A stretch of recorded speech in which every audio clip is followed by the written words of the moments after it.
Magandang gabi po, Luzon, Visayas at Mindanao.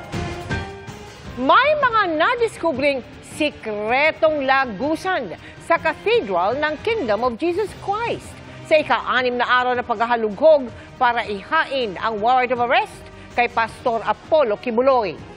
Bukod po sa magagarang silid, detalyado at kakaiba rin umano ang disenyo sa ilalim na nagpapahirap sa paghahanap sa pastor. May mga nadiskubre rin ng mga otoridad na bolo sa tumpok ng buhangin, molotov at live wire na bakod sa loob ng compound.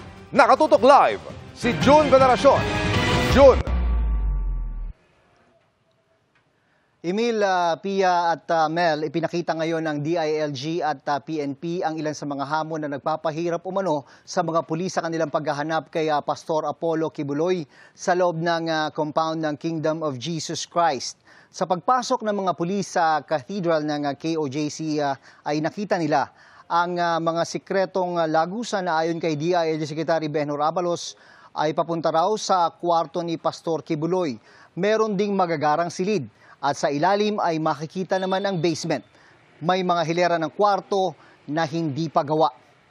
Ang mga intricate design ng mga istruktura ay kabilang daw sa nagpapahirap sa mga pulis sa paghahanap kina Kibuloy at mga kapwa niya akusado.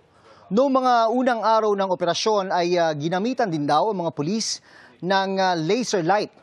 Sa mga tumpok ng buhangin ay may mga nakikita naman at tatagpuan na mga nakatago daw na bolo.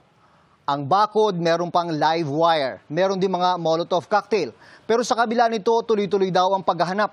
May mga namomonitor pa rin daw ng mga tibok ng puso sa ilalim ng lupa. Indikasyon na posibleng may mga tao pa rin. Bukod sa ground-penetrating radar na kaya makadetect ng tibok ng puso sa ilalim ng lupa, ay may mga iba pa raw makabagong teknolohiya ang ginagamit ngayon sa paghahanap kay Kibuloy.